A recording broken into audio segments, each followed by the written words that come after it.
আমি আমার নিজের ছেলেকে আমার মাদ্রাসাতে বোর্ডিংয়ের ফ্লোরে রাখতাম। ফ্লোরে আমার নিজের ছেলে, বয়স 7 বছর। আমার নিজের যে মাদ্রাসা, সেই মাদ্রাসার পরিবেশ অনেকের বাসাবাড়ির চেয়ে তো বহুত উন্নত।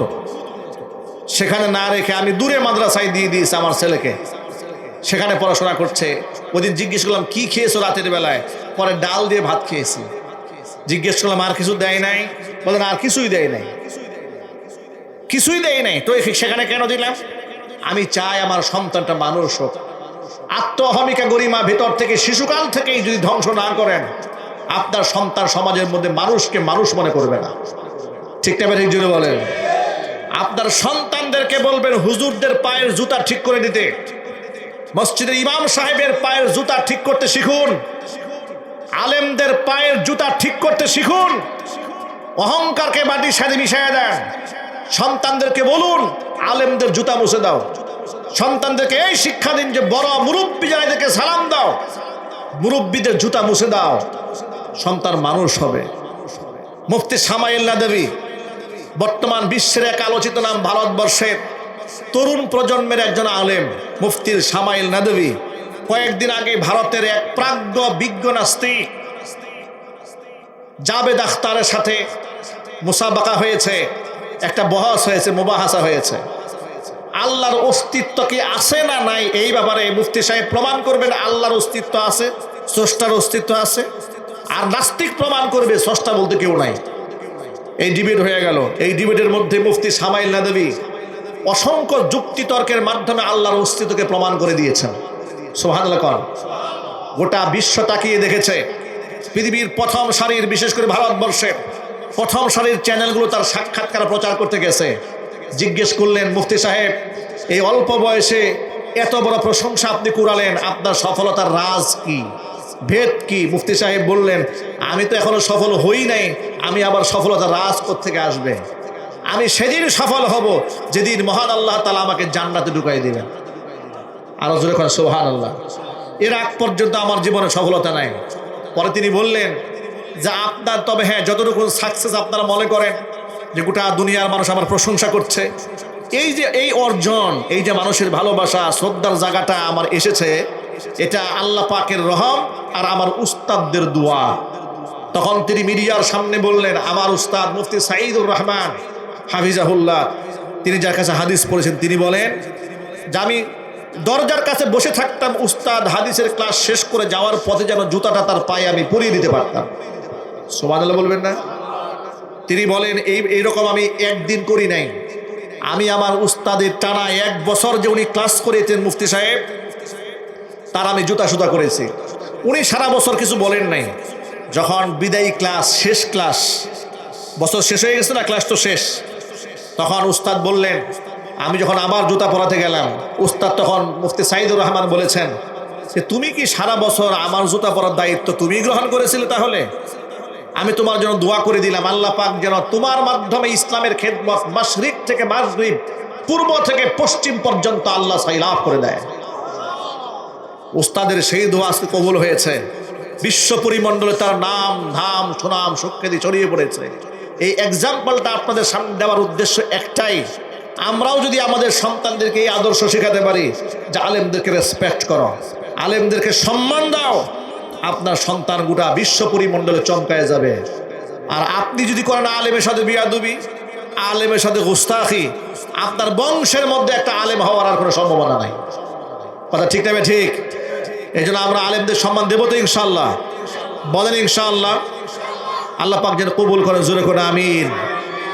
এবার যুবক ভাইদের জন্য সর্বশেষ সবক আমার, যেহেতু মদ্যপান করলে জাহান্নাম ওয়াজিব হয়, মদ্যপান করলে 7 বছরের নামাজ পর্যন্ত কবুল হয় না, ওই মাদকের সাথে আমাদের কোনো সম্পর্ক থাকবে না। 2 নাম্বার, পিতা মাতার অবাধ্য সন্তান জাহান্নামের আগুনে পড়বে। যাদের বাবা মা বেঁচে আছেন আল্লাহ পাক যেন হায়াতে তয়্যিবা দেন, জোরে করে আমিন। যাদের বাবা মা দুনিয়া থেকে চলে গেছেন জান্নাতুল ফেরদাউসের মেহমান হিসেবে কবুল করেন সকলে, জোরে করে আমিন।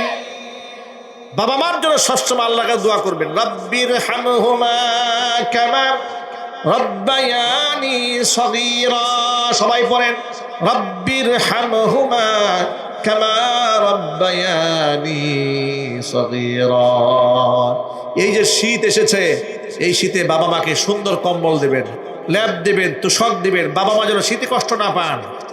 আমাদের সমাজে বাবা মাকে খুব অবহেলা করা হয়। নিজের দামি দামি ব্লেজার পরে বাপ মার গায়ে একটা কম্বল নাই, সোয়েটার নাই, ভালো একটা জাম্পার নাই, এমনকি ভালো একটা স্যান্ডেলও দেয় না। এরকম সন্তান নাই সমাজে? বাবা মার পকেটের খরচটা পর্যন্ত দিতে চায় না। আমাকে এক মাহফিলে গেলাম, যাওয়ার পরে আমাকে এক রুমের খুব সুন্দর একটা ড্রয়িং রুমে বসিয়েছে, মেহমানদারি করালো। মেহমানদারি করাবার পরে দেখলাম রুমটা খুব ডেকোরেশন করা, ইন্টেরিয়র করা। আমাকে বললেন, হুজুর আমার বৃদ্ধ বাবা দোতলায় থাকে, একটু চলেন যাই। এটা সাক্ষাৎ হলো, উনি অসুস্থ মানুষ, ওনার জন্য একটু দোয়া করে দিবেন। আমি বললাম অসুবিধা নেই, চলেন। মুরব্বী মানুষ দেখা করে আসে, উপরে গেলাম। যে রুমের মধ্যে আমাকে নিয়ে গেল, দেখি রুমে দুর্গন্ধে ঢোকা যায় না, খুব ময়লা একটা চাদরের মধ্যে শুয়ে রাখছে। আমি মুখের জড়তা ভেঙে জিজ্ঞেস করলাম, ভাই আপনি একটা বৃদ্ধ মানুষকে এরকম একটা নোংরা বিছানায় শুয়ে রাখছেন? তিনি আমাকে কি জবাব দিলেন জানেন? আমাকে জবাব দিয়ে বলছেন, হুজুর উনি তো বয়স হয়ে গেছে আর পানি পিক ফেলে বিছানা নষ্ট করে ফেলে, এই জন্য আপনার ভাবি ভালো একটা চাদর ওনাকে দেয় না, ভালো একটা চাদর ওনাকে শুতে দেয় না। আমি বললাম রুমটা পরিষ্কার করে রাখেন। কই মুরব্বী মানুষ তো একটু পরেই আবার সব নষ্ট করে ফেলে, এই জন্য খুব একটা গুছানো হয় না। নাউযুবিল্লাহি মিন যালিক। শিশুকালে আমরা অসহায় থেকে বিছানা পেশাব করে পায়খানা করে নষ্ট করে দিয়েছি, কোনোদিন আমাদের বাপ মা আমাদেরকে ছুঁড়ে মারে নাই। আর আজকে আমরা বাবা মাকে বৃদ্ধকালে তাদেরকে অসহায় অবস্থায় আমরা তাদের উপর জুলুম করছি, শোষণ করছি, নির্যাতন করছি, ঠিক কিনা বলেন? অথচ যে বাড়িতে গেলাম ওই বাড়ির মালিকটাও তখন এই বৃদ্ধ মানুষ। এই বৃদ্ধ মানুষ সেই বিল্ডিংয়ের মালিক, অথচ তার নিজের সম্মান নাই তার নিজের বাড়িতে। এই জন্য যত ভাইরা এখানে এসছেন, বাবা মাকে জান্নাতে যাওয়ার সিঁড়ি মনে করেন। বাবা মা হচ্ছে জান্নাতে যাওয়ার সিঁড়ি। বাবা মা কি যদি বলেন ভাই, জান্নাতে যাওয়ার সিঁড়ি। এই কথা মনে থাকবে তো ইনশাল্লাহ। আল্লাহ পাক যেন আমার বাবা মাকে সর্বোচ্চ সম্মান করার তৌফিক আমাদেরকে দান করেন। মাকে ভালোবেসে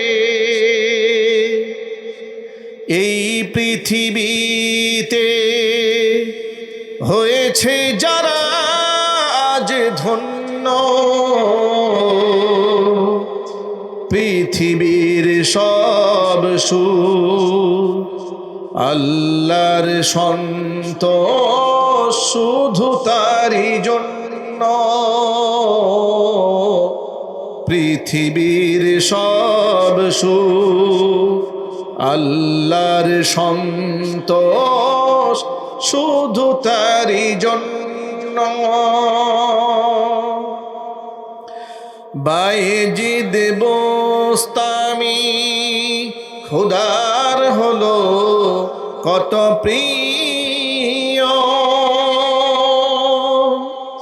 সে যে মার ভালোবাসা দুয়ার কারণে জেনে নিও।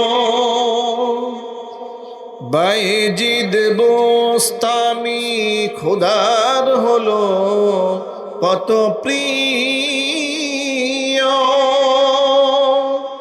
সে যে মার ভালোবাসা দুয়ার কারণে জেনে নিও।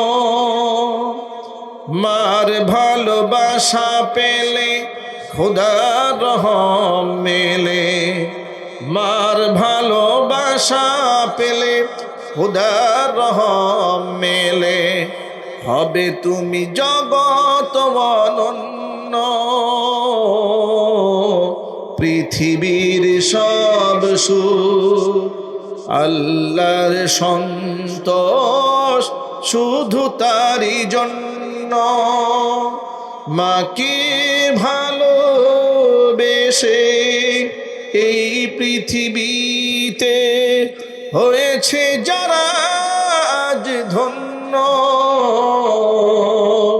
পৃথিবীর সব সুখ আল্লাহর সন্তোষ শুধু তারই জন্য, পৃথিবীর সব সুখ আল্লাহর সন্তোষ শুধু তারই জন্য,